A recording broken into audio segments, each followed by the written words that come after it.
Some recordings were never meant to be heard. Some footage was never meant to be seen. But in the final moments of these tragedies, cameras kept rolling and microphones kept listening, capturing what no one should ever have to witness. The evidence left behind doesn't just document what happened. It forces us to sit with the weight of it, the voices, the sounds, the ordinary seconds before everything went wrong. Here are 5 of the most disturbing pieces of last-moment footage ever recorded.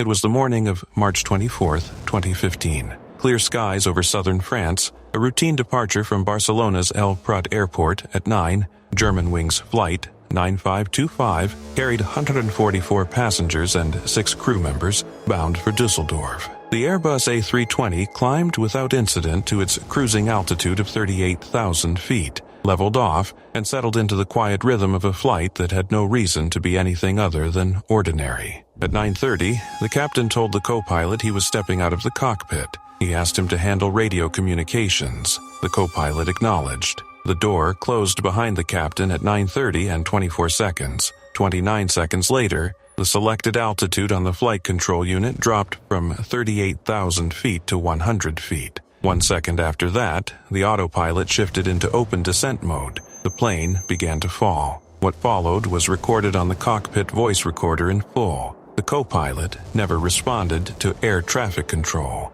The Marseille Control Center called the flight 11 times across 3 separate frequencies. The French military air defense system tried 3 more times on the emergency channel. Not one transmission came back from the cockpit.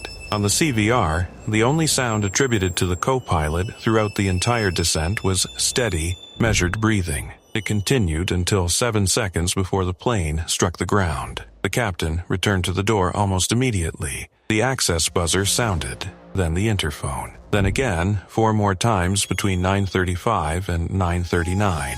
Muffled voices asking for the door to be opened were picked up on the cockpit area microphone. What came next, between 9:39 and 9:40, were sounds the BEA's final report described as violent blows against the door, recorded on 5 separate occasions. The door was reinforced after September 11, 2001, specifically designed to resist forcible intrusion from outside. It held. At 9:40 and 41 seconds, the ground proximity warning system activated. Terrain, terrain, pull up, pull up. The warning stayed active and continuous until the recording ended. At 9:41 and 6 seconds, the CVR went silent. The plane had struck a rocky ravine in the municipality of Prades-Haute-Bléone at an elevation of roughly 150 meters. All 150 people on board were gone. The CVR was pulled from the wreckage that same afternoon and transferred the following day to France's Bureau of Inquiries and Analyses for Civil Aviation Safety. What investigators found was not a mechanical failure, not a systems error, not anything the aircraft had done wrong. It was a deliberate act, planned and executed by the co-pilot, who had waited until he was alone. He was 27 years old. He had been flying for Germanwings since June 2014. Beginning in December of that year, he had consulted multiple private physicians for what the investigation would later describe as symptoms consistent with a psychotic depressive episode. A private doctor referred him to a psychiatrist and psychotherapist 1 month before the crash. That same physician diagnosed a possible psychosis 2 weeks before it. Sick leave certificates were issued by several doctors across February and March 2015. Not all of them were forwarded to Germanwings. None of his treating physicians reported his condition to aviation authorities. His Class 1 medical certificate remained valid on the day he flew. The BA's final report, published in March 2016, concluded that the collision with terrain was the result of a deliberate and planned action by the co-pilot,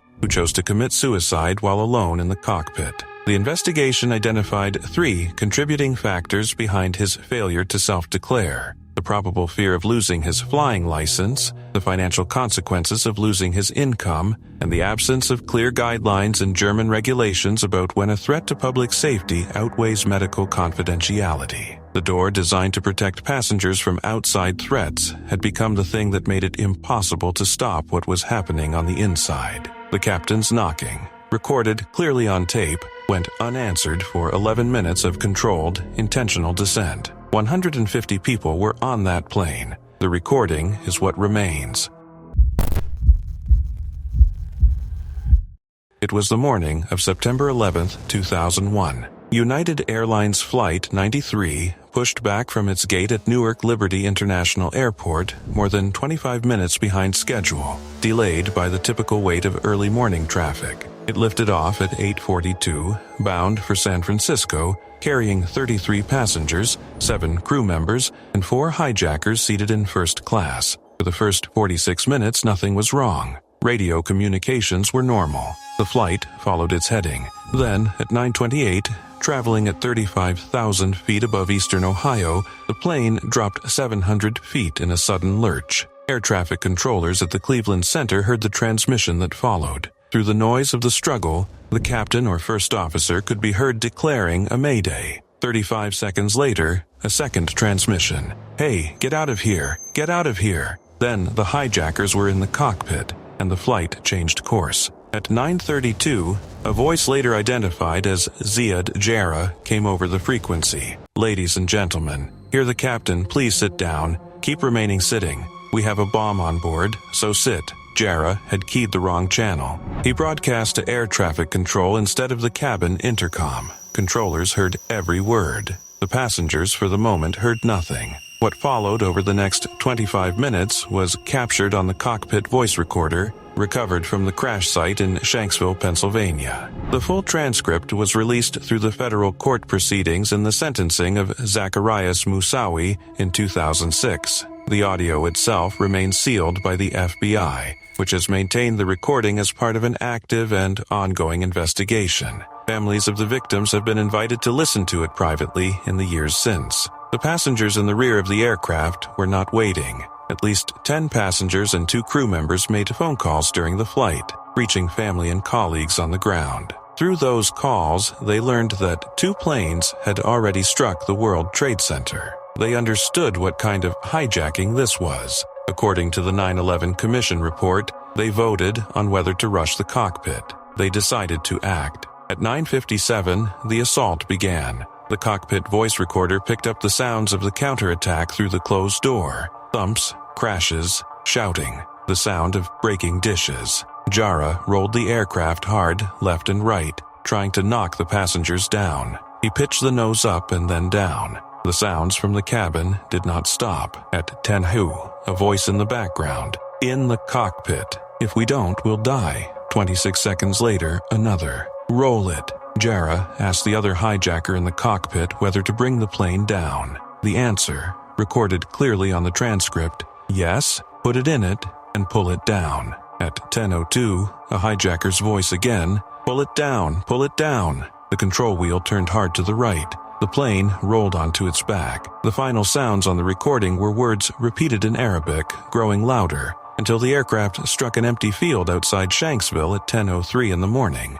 traveling at 580 miles per hour. Washington, D.C. was roughly 20 minutes of flying time away. The 9/11 Commission concluded that the passengers defeated Jarrah's objective. His intended target, the Capitol or the White House, was never reached. The recording that documents their final minutes is among the most studied pieces of audio evidence in American legal history, heard by investigators, played for grieving families, and preserved under federal seal. 33 passengers boarded that flight. The cockpit voice recorder captured 31 minutes from the moment the hijacking began to the moment the field outside Shanksville came up to meet the plane. What those 31 minutes contain is the sound of people who knew exactly what was happening and chose not to do nothing.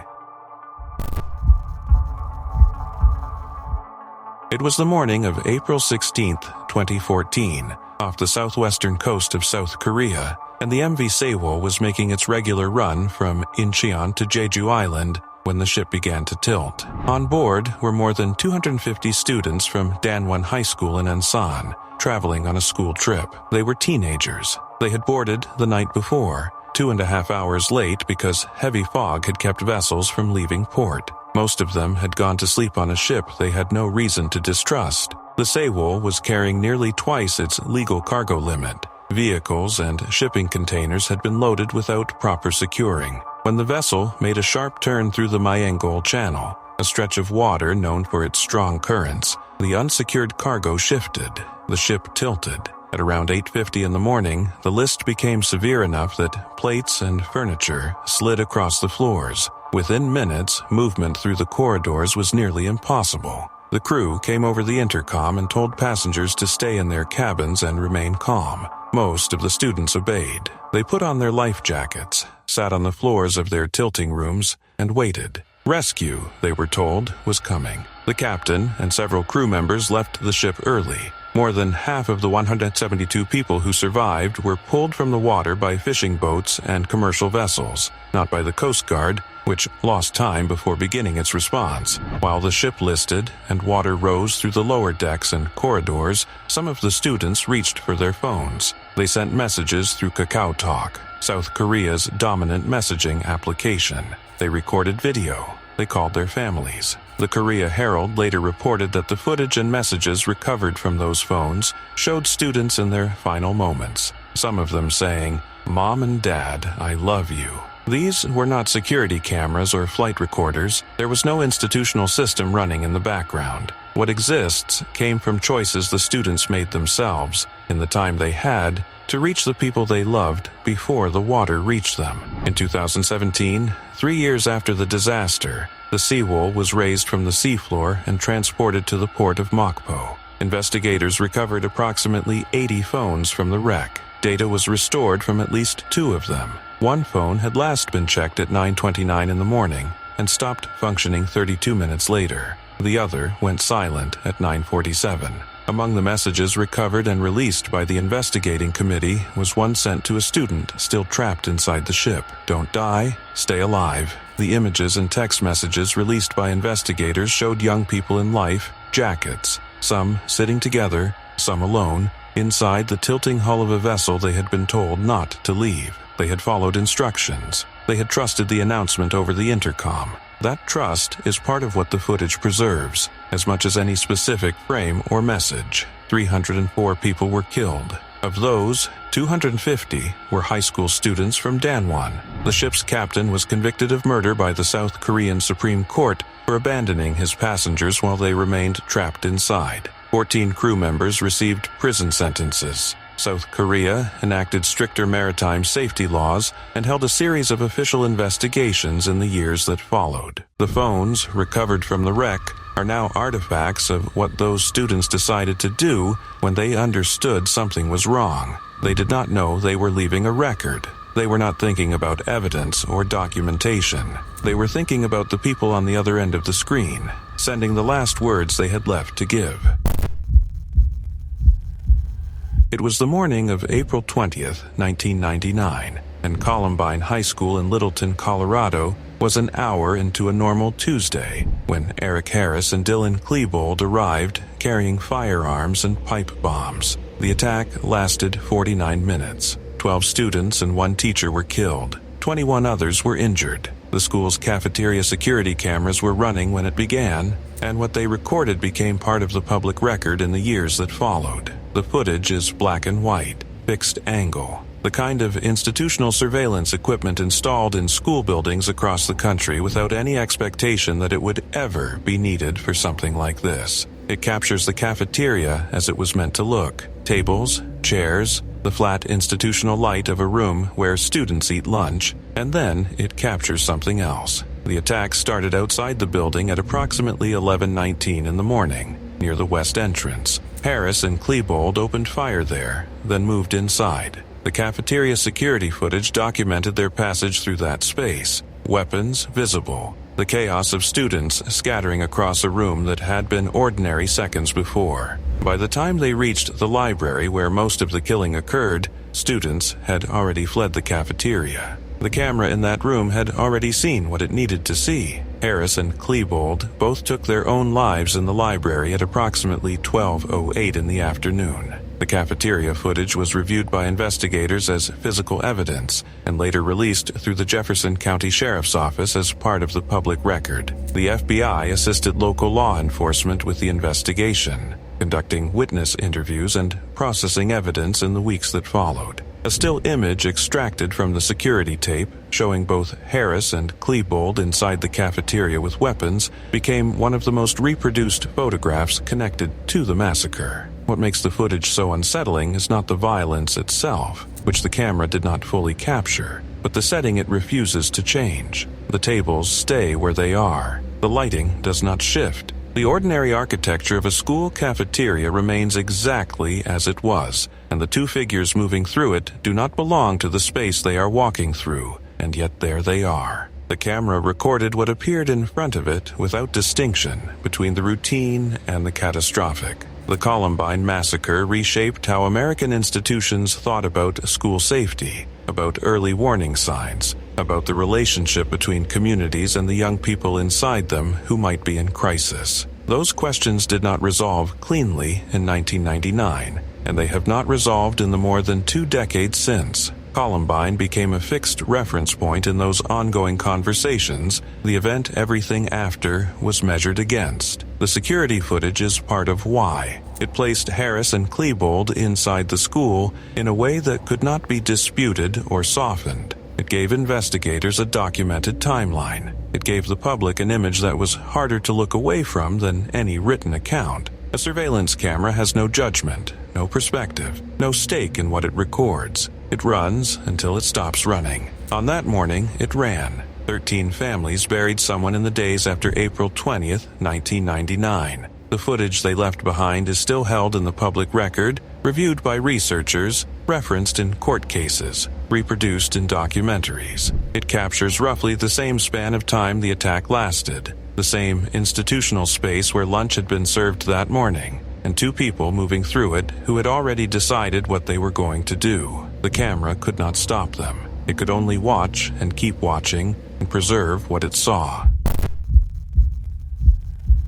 It was the night of February 20th, 2003, in West Warwick, Rhode Island, and the station nightclub was over capacity before the first song played. 462 people were inside a building licensed to hold 404. The rock band Great White was on stage. The crowd pressed forward. At approximately 11:08 in the evening, the band's tour manager ignited pyrotechnics near the stage. The sparks reached the foam soundproofing lining the walls and ceiling around the performance area. The foam caught. The fire began to climb. The nightclub's security camera was running. It captured everything from the moment the pyrotechnics fired to the point where the building was lost to smoke. The first seconds of footage show a normal concert. The crowd facing the stage, the band mid-performance, the brief, bright burst of the pyrotechnics. People near the front turned toward the flames with what looked more like interest than alarm. The fire had the shape of something intentional,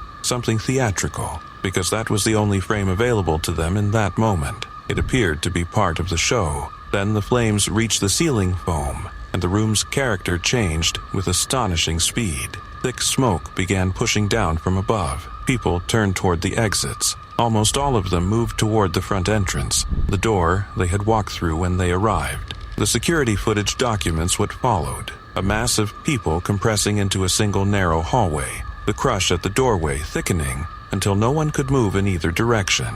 4 exits existed in the building. One near the bar had been locked with chains to prevent people from entering without paying admission. A survivor reported that she and her companion tried a 3rd door and were turned back by a bouncer who told them it was reserved for the band. The crowd, by and large, reached one exit. Most of them never made it through.